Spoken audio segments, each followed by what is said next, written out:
ونصلی علی رسولہ الکریم اما بعد فاعوذ باللہ من الشیطان الرجیم بسم اللہ الرحمن الرحیم اللہم صلی علی سیدنا و مولانا محمد وعلی آل سیدنا و مولانا محمد وبارک وسلم وصلی علیہ۔ ناظرین کرام، ANN نیوز کے پروگرام ایمان رمضان کے ساتھ خواجہ عاشق حسین حاضر خدمت ہے۔ رمضان المبارک اللہ رب العزت کا ایک عظیم تحفہ ہے جو رب نے امت محمدیہ کی فلاح و بہبود کے لیے، ان کی بخشش اور نجات کے لیے امت مسلمہ پر کرم فرماتے ہوئے عنایت فرمایا۔ شبانہ روز اللہ رب العزت کی بے پناہ عنایات اور اس کی بہت زیادہ مغفرت اور رحمت کی بارشیں چھما چھم برس رہی ہیں۔ انہی رمضان المبارک کی رحمتوں کی برسات میں جو اپنے جلو میں، اپنے دامن میں بہت ساری رحمتوں کو سموئے ہوئے ہے، ہم مستفید ہونے کے لیے آج یہاں ایک نشست لگا کر بیٹھے ہیں، اور آج کی اس نشست میں ہمارے مہمان ہوں گے جناب پیر عامر محمود زاہد نقشبندی مجددی صاحب۔ حضرت آپ کو ویلکم کہتے ہیں۔ شکریہ۔ آپ چیف ایڈیٹر ہیں روزنامہ ہفت روزہ جنبش کے، اور سجادہ نشین ہیں دربار اعلیٰ نقشبندیہ مجددیہ گلگشت کالونی کی۔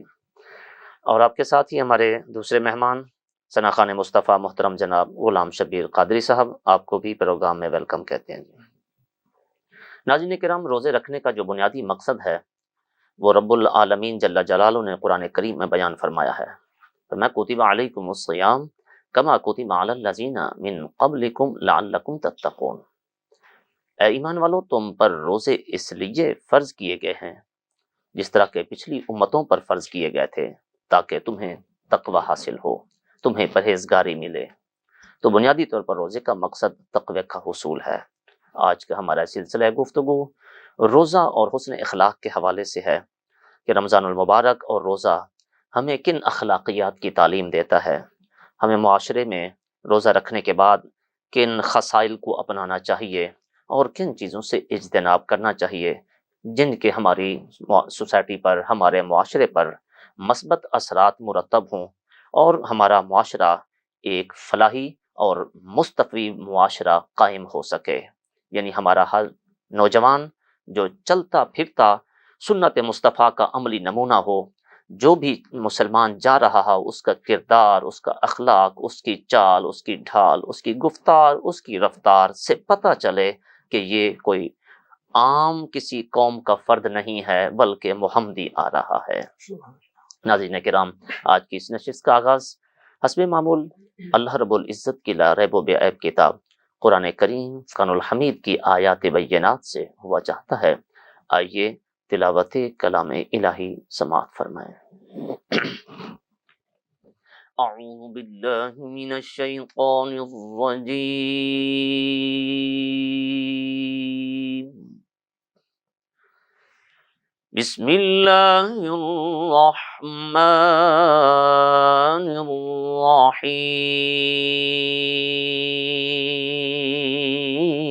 الرحیم۔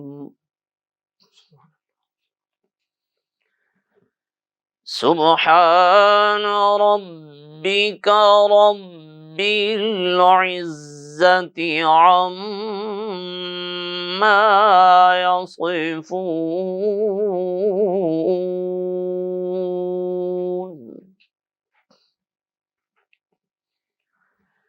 وسلام علی المرسلین،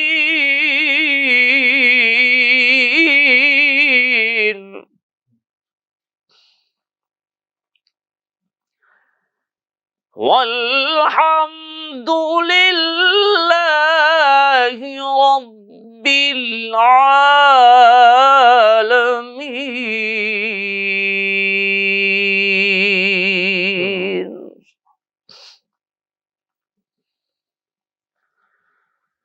وسلام علی المرسلین والحمد للہ رب العالمین۔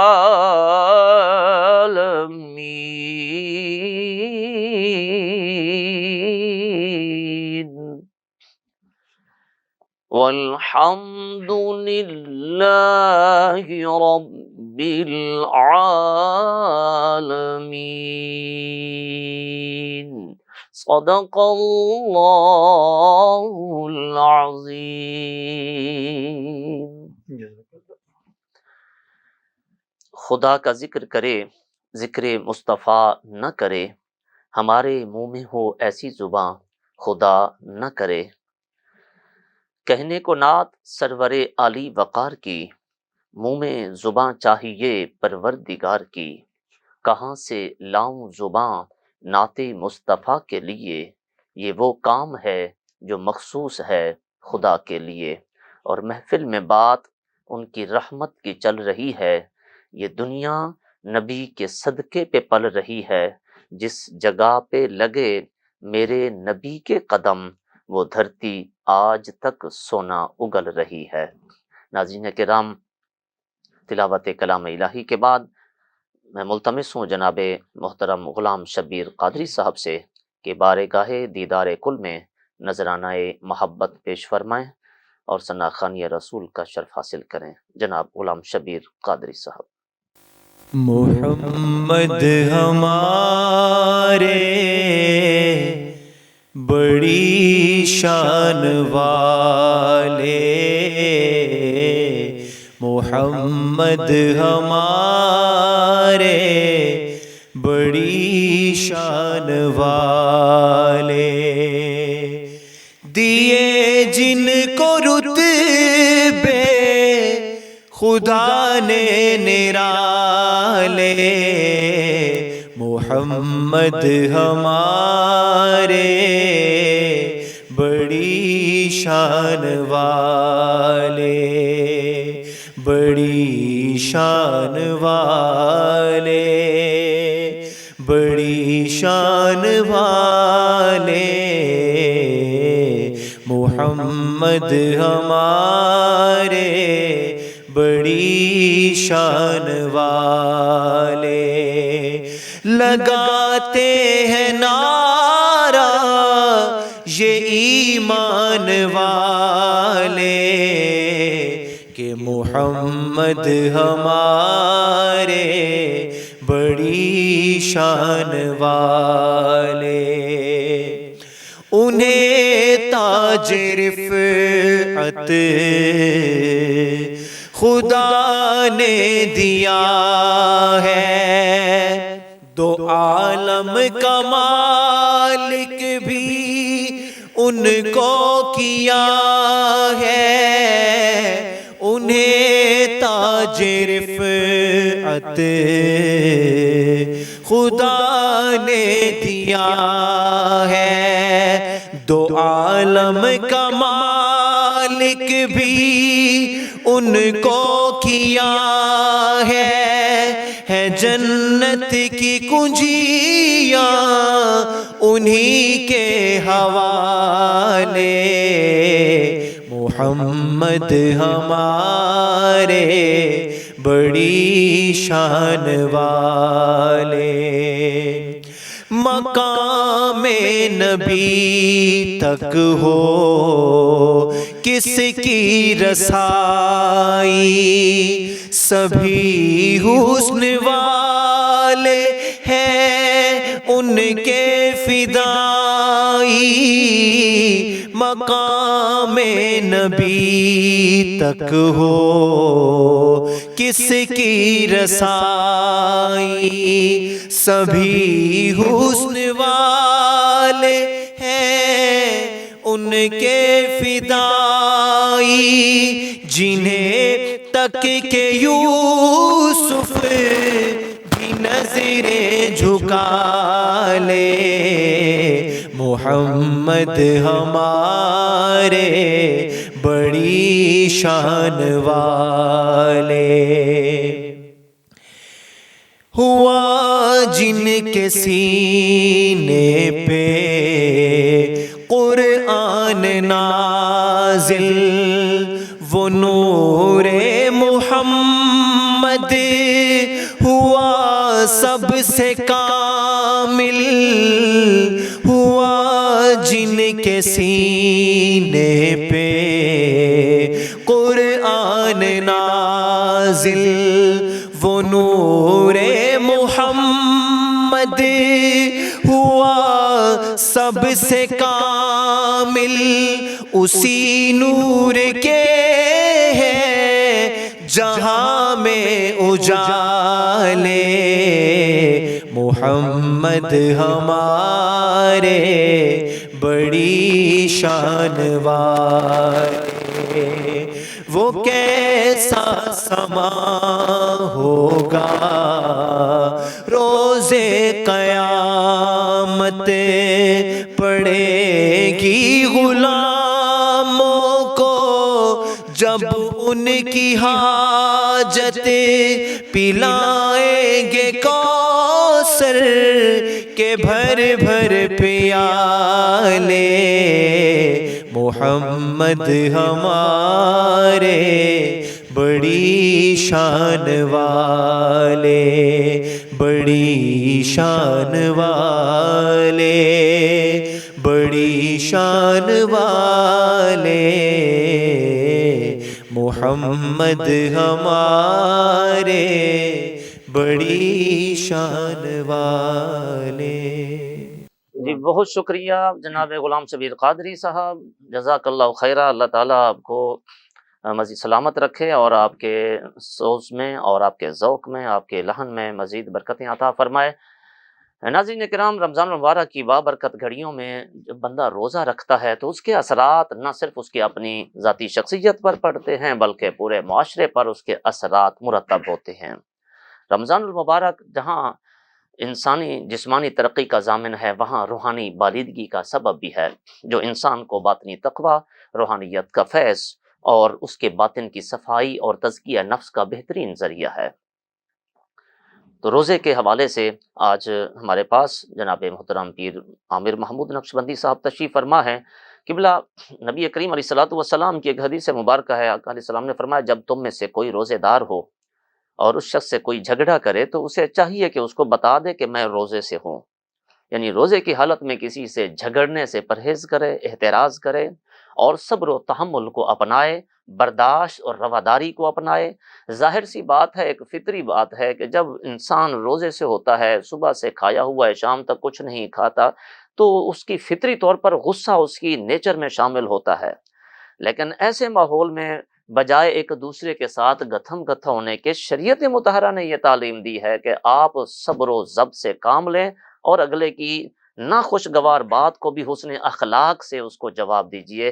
قبلہ تھوڑا اس پر فرمائیے گا کہ روزہ ہمیں صبر و تحمل اور اس کے بارے میں کیا سبق دیتا ہے؟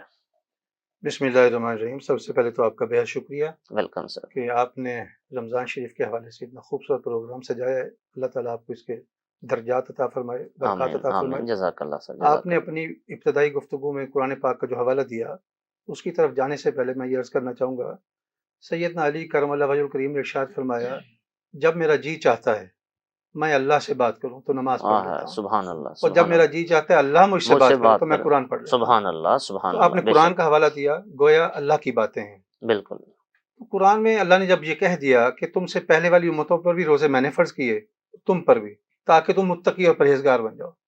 جب آپ کے پاس اخلاق نہیں ہوگا تو متقی کہاں سے بن پائیں گے؟ بالکل، روزہ ہو یا دیگر عبادات ہو، ساری عبادات کا جو مطلب ہے اور مقصد ہے، اس کا فلسفہ جو ہے وہ انسان کی کردار سازی کرنا ہے۔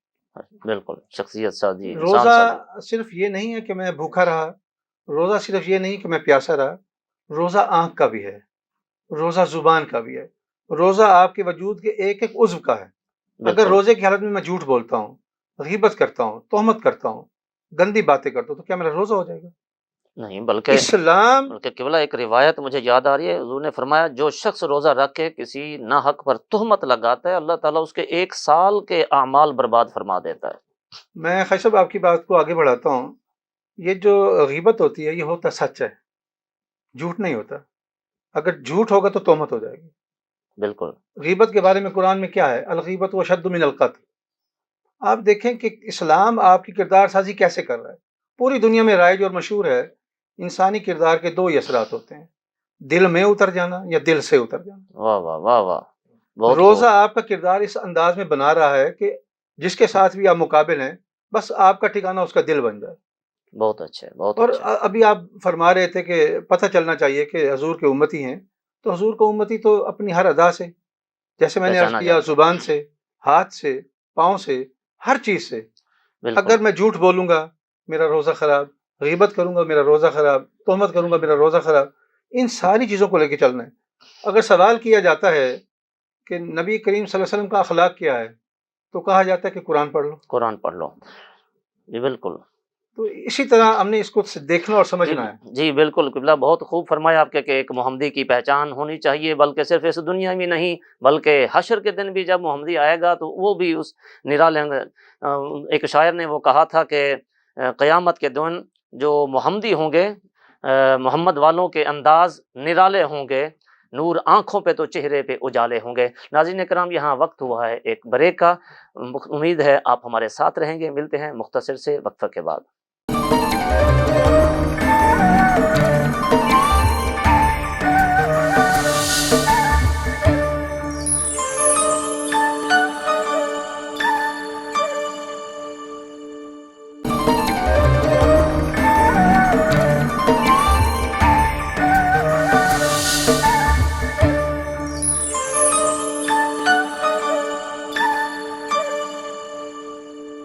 جی ویلکم بیک ناظرین کرام، آپ دیکھ رہے ہیں پروگرام ایمان رمضان. ناظرین کرام، بریک سے پہلے بات ہو رہی تھی کہ ایک مسلمان کے اخلاق ایک مثالی اخلاق ہونے چاہیے، اور نبی کریم علیہ الصلوۃ والسلام نے اپنی بعثت کا جو بنیادی مقصد ہے وہ بھی یہی بیان فرمایا ہے. فرمایا انما بعثت لاتمم مکارم الاخلاق، کہ میں اسی لیے ہی مبعوث کیا گیا ہوں تاکہ تمہارے اخلاق کی تکمیل کروں. اور علماء فرماتے ہیں کہ جس شخص کے اگر اخلاق اچھے نہیں ہیں تو اس کے نماز روزے اگر بے شک اچھے ہوں تو کسی کام کے نہیں ہے. وہ ایک معروف حدیث مبارکہ ہے، آقا علیہ الصلوۃ والسلام کے پاس ایک عورت کا تذکرہ کیا گیا جو فرض نمازیں اور نوافل نمازوں کا بھی اہتمام کرتی ہے، صدقہ و خیرات بھی کرتی ہے، مگر لوگوں کے ساتھ اس کا رویہ اور اخلاق اچھا نہیں ہے. تو حضور نے اس کے لیے فرمایا کہ یہ جہنمی ہونے کی اس کے بارے میں وعید ارشاد فرمائی. اور دوسرے ایک شخص کا ذکر کیا گیا جو اخلاقی لحاظ سے تو جو ہے بہت اچھا ہے، مگر جو فرائض ہیں عملی لحاظ سے، جو اللہ سے حقوق اللہ ہیں، اس میں قدرے اس میں کمی پائی جاتی ہے. تو حضور صلی اللہ علیہ وسلم نے فرمایا کہ جو اللہ کے حقوق ہیں تو وہ اللہ تعالیٰ کے ذمہ کرم پر ہیں، معاف فرما دے گا، لیکن جو شخص حقوق العباد کا تارک ہو تو اس کے جو ہے وہ معافی اس وقت تک نہیں ہوگی جب تک وہ بندہ جس کا حق سلب کیا ہے، جس کی حق تلفی کی ہے، جب تک اس کو راضی نہ کر لے گا. تو ناظرین کرام، ہمیں ظاہر دنیا میں ایک دوسرے کے ساتھ ایک وسیب ہے، ایک معاشرہ ہے، اسی معاشرے میں ہی ہم نے رہنا ہے. تو تلخیاں زندگی میں اونچ نیچ ہو جاتی ہے.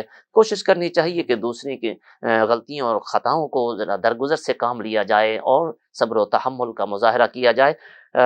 قبلہ پیر صاحب، میں گزارش کرنا چاہوں گا کہ انسانی اخلاق جو ہے وہ کس انداز سے بہتر ہو سکتا ہے؟ روزے میں ہم کن امور کو انجام دے سکتے ہیں؟ اور ہمارے روزمرہ معاشرے میں جو عمومی طور پر ہمیں بد اخلاقی سوسائٹی میں نظر آتی ہے، تو کسی بد اخلاق شخص کا ہم کس انداز سے بہتر انداز میں جواب دے سکتے ہیں؟ گزارش یہ ہے کہ روزہ آپ کو تحمل، صبر اور برداشت سکھاتا ہے. پانی آپ کی پہنچ میں ہے، خوراک آپ کی پہنچ میں ہے، مگر اللہ سے ڈرتے ہیں، کیونکہ بالکل ایمان ہے اللہ دیکھ رہا ہے. دیکھ رہا ہے. چونکہ اللہ دیکھ رہا ہے، پانی میرے قریب ہے، میں نہیں پیوں گا، کھانا میری دسترس میں نہیں لوں گا. یہ آپ کی تربیت ہو رہی ہے، ٹریننگ ہو رہی ہے. اگر آپ کو کسی نے کوئی الٹی بات کہہ دی، غلط بات کہہ دی، ناپسندیدہ بات کہہ دی، آپ برداشت کریں. اللہ تو تب بھی دیکھ رہا ہے نا. آپ برداشت، بالکل یہ جب برداشت، تحمل اور صبر آپ کی زندگی کا حصہ بن جائے گا تو لا محالہ اس کے اثرات آپ کے اخلاق پر پڑیں گے. اور آج معاشرے کو سب سے زیادہ جس سبق کی ضرورت ہے وہ یہی ہے، برداشت کی، صبر کی، تحمل کی. آپ بھوک برداشت کرتے ہیں، آپ پیاس برداشت کرتے ہیں، کس لیے؟ اللہ کو راضی کرنے کے لیے. اگر میرا مقصد اللہ کو راضی کرنا ہے تو ان باتوں پر بھی تو مجھے دھیان دینا ہوگا نا، کہ میرے منہ سے غلط بات کسی تک نہ پہنچے، اس کی دل آزاری نہ ہو، اس کا دل نہ ٹوٹے. ان ساری چیزوں کو ہم نے جوڑنا ہے اللہ کے ساتھ. اگر میری زندگی کا مقصد اور میری عبادات کا مقصد اللہ کو راضی کرنا ہے تو پھر مجھے برداشت کا مظاہرہ بھی کرنا ہے، صبر کا مظاہرہ بھی کرنا ہے.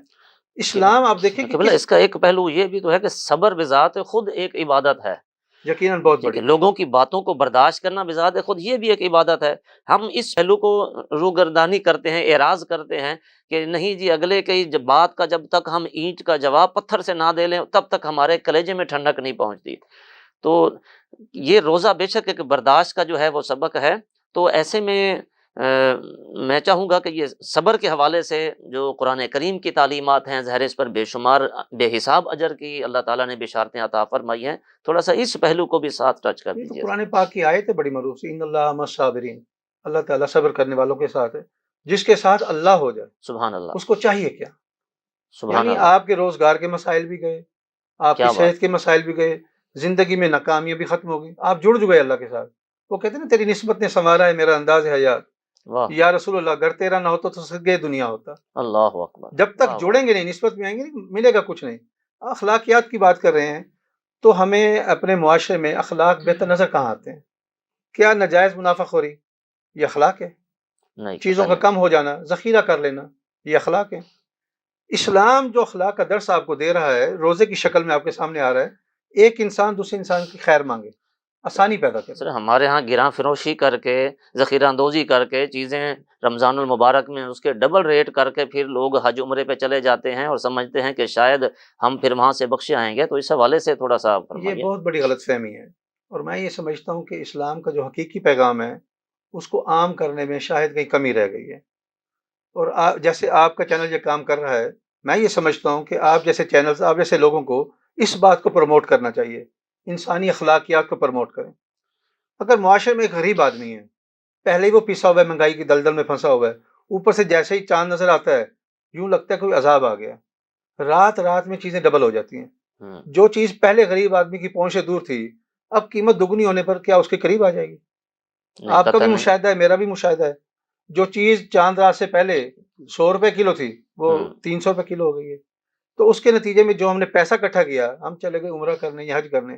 لوگوں کو سمجھنا چاہیے یہ نہیں ہوتا، اس طرح نہ حج ہوتا ہے نہ عمرہ ہوتا ہے۔ آپ تو یہاں نیکیاں کما سکتے ہیں، آپ کے پاس اللہ کے رسول نے ایسی ایسی عبادات کے طریقے بتائے ہیں، معاملات سارے حقوق العباد کے ہیں، آپ وہ انسان کا حق ادا کریں، یہیں بیٹھے ہوئے حج مل جائے گا آپ کو، یہیں بیٹھے ہوئے عمرہ مل جائے گا۔ سبحان اللہ جی، ہمارے ایک غالباً شام کے امام صاحب، بلکہ یہ آیت ہے کہ بہت خوبصورت انہوں نے جو صرف مختصر ترین کائنات کا جنہوں نے خطبہ دیا، انہوں نے کہ کسی بھوکے انسان کے پیٹ میں ایک لقمہ جو ہے وہ ڈالنا آپ کی 1000 رکعت نماز نفل پڑھنے سے بہتر ہے۔ افسوس کی بلا یہی ہے کہ ہمارے ہاں لوگوں نے اسلام کو فقط نماز روزے کا دین سمجھ رکھا ہے، حالانکہ انسان کی بھلائی، انسان کی خیر کے جتنے کام ہیں، آپ جو کسی بھی انسان کو نفع پہنچانے والے ہیں، وہ سراسر عبادت ہیں، سراسر ثواب ہیں۔ اسلام جو دین فطرت ہے وہ تعلیم ہی یہی دیتا ہے، بلکہ فرمایا خیر الناس من ینفع الناس، لوگوں میں سب سے بہتر آدمی وہی ہے جو دوسروں کو نفع پہنچانے والا ہو۔ ہم نے فقط نماز روزے تک دین کو محدود کر رکھا ہے اور اس کی غلط تشریح اور توضیحات خود ساختہ بنا کر اس کے مطابق جو ہے وہ چل پڑے ہیں۔ میرے خیال میں ایک ایسا ہی مائنڈ سیٹ ہے جو اس انداز کو اپناتا ہے کہ لوگوں کو لوٹ مار کر کے پھر حج عمرے کر کے اپنی بخشش کا خود ساختہ زوم بنا لیتا ہے۔ میں یہاں گزارش یہ کروں گا، اس میں بہت سارا قصور مذہبی طبقات کا بھی ہے۔ ہم یہ کہتے ہیں کہ جو مرضی آپ کرتے رہیں، پھر آپ پیسے پکڑیں، عمرہ کر رہے ہیں، حج کر رہے ہیں، سب ٹھیک ہو گیا۔ ایسا نہیں ہوتا۔ کوئی بھی کھیل ہے، اس میں کوئی تجربہ کار ماہر کھلاڑی بننا چاہتا ہے، اس کے لیے وہ ایکسرسائز کرتا ہے۔ سر دیکھیں نا، مذہبی طبقہ وہ خود سے تو نہیں کہتا، دیکھیں اس کے لیے بھی بشارت نبی کریم علیہ الصلوۃ والسلام نے خود دی ہے، جو حج جو ہے وہ آدمی کے گناہوں کو دھو دیتا ہے۔ اب ظاہر ہے جو حضور کا فرمان ہے مذہبی طبقے نے وہ لوگوں تک پہنچایا، پھر اس میں اس کا قصور کیسے آ گیا؟ میں عرض کرتا ہوں نا اس بات کی، اس کو سمجھنا ہم نے اس طرح ہے کہ دونوں چیزوں کو ساتھ لے کے چلنا ہے۔ جی جہاں عبادت، میں وہی عرض کر رہا تھا نا، بات بیچ میں رہ گئی، کہ جب آپ ورزش کرتے ہیں، ایکسرسائز کرتے ہیں اچھا کھلاڑی بننے کے لیے، تو اسی طرح آپ نمازیں پڑھتے ہیں، روزے رکھتے ہیں اچھا انسان بننے کے لیے۔ اگر سب کچھ کیا آپ اچھے انسان نہیں بن پائے تو ان عبادت کا فائدہ کیا ہوگا؟ میں پورا 1 مہینہ روزے رکھوں، بھوکھا رہوں، پیاسا رہوں، مگر اس کے نتائج نہ نکلیں تو کیا وہ قبول ہو گئے؟ قبول نہیں ہو پائے۔ ظاہر اس کے اثرات مرتب نہیں ہوا۔ دیکھیں اثرات مرتب ہونے چاہیے۔ اگر اللہ یہ فرماتا ہے جبرائیل علیہ السلام کو کہ فلاں بستی کو جا کے غرق کر دو، حضرت جبرائیل علیہ السلام وہاں جاتے ہیں، دیکھتے ہیں کچھ لوگ بڑی عبادت کر رہے ہیں، تو اللہ کی بارگاہ میں فریاد کرتے ہیں اللہ وہاں تو ایسے لوگ بھی بیٹھے جو بڑی عبادت کرتے ہیں. اللہ پاک فرماتے ہیں ان کی عبادت کا فائدہ کیا میرے تو نیک عمل کا فائدہ معاشرے کو مل رہا ہے؟ کوئی بھی انسان ہے اس کی ہاں زندگی جی کا اثر تو پڑے گا نا. بالکل، بلکہ ایک روایت میں قبلہ یہ بھی ہے کہ اللہ تعالیٰ فرماتے ہیں ان پر عذاب ایسا کرو کہ ان کی چیخیں آسمانوں تک بلند ہوں، اس لیے کہ وہ خود اعمال صالحہ کرتے ہیں مگر دوسروں کو نیکی کا حکم نہیں دیتے، برائی سے منع نہیں کرتے. دیکھیں یعنی نا وہ عمل بالمعروف اور نہی عن المنکر یہی تو ہے نا، جی یہی بالکل. تو ہے. ہم کرتے نہیں ہیں اور ہم یہ چلے سمجھتے ہیں عام طور پہ میں اکیلا کیا کروں گا، پورا معاشرہ ہی خراب ہو چکا ہے. آپ دیکھیں جب نارے نمرود کو بجھانا تھا تو ایک چھوٹا سا پرندہ اڑتا، اس کی چونچ میں کتنا پانی آتا ہوگا. راستے بالکل میں سوال بھی کیا اس سے، راستے میں سوال ہوا تیرا یہ کام ہے تو آپ کہتا ہے میری واقعی قوت اور طاقت نہیں کہ میں آگ بجھا پاؤں مگر میں اپنا کریکٹر شو کر رہا ہوں کہ میں ہوں کس طرف. ہاں، کم از کم بجھانے والوں میں میرا نام تو آ جائے تو گا. آج ہمیں ایسا ہی تو کرنا ہر فرد ہے ملت کے مقدر کا ستارہ، ہر شخص کا اس سوسائٹی کو بیٹر بنانے میں، ہمارے معاشرے کی اصلاح میں ہر شخص اپنا کردار ادا کر سکتا ہے. بلکہ ایک جملہ میں اکثر کہا کرتا ہوں کہ ہر شخص آج کہتا ہے کہ جی ہر شخص کرپٹ ہے، گورنمنٹ اداروں میں جائیں، چوکیدار چپڑاسی سے لے کر بڑے افسر تک ہر کوئی کرپٹ ہے، ہر کوئی بے ایمان ہے. تو میں قبلہ پیر صاحب ایک جملہ کہا کرتا ہوں کہ آپ اپنے آپ کو ایماندار بنا لیں، اور جب آپ خود ایماندار بن جائیں تو پھر یقین کر لیجئے کہ دنیا میں ایک بے ایمان شخص کی کمی ہو گئی ہے. انشاءاللہ انشاءاللہ. ناظرین کرام، ہمارے ساتھ موجود ہیں جناب غلام شبیر قادری صاحب، تو میں چاہوں گا کہ ان کی ایک نعت بھی ہم سن لیجئے، پھر پروگرام کو انشاءاللہ آگے بڑھائیں گے. جناب غلام شبیر قادری صاحب بارگاہ دیدار کل میں رطب اللساں ہوتے ہیں.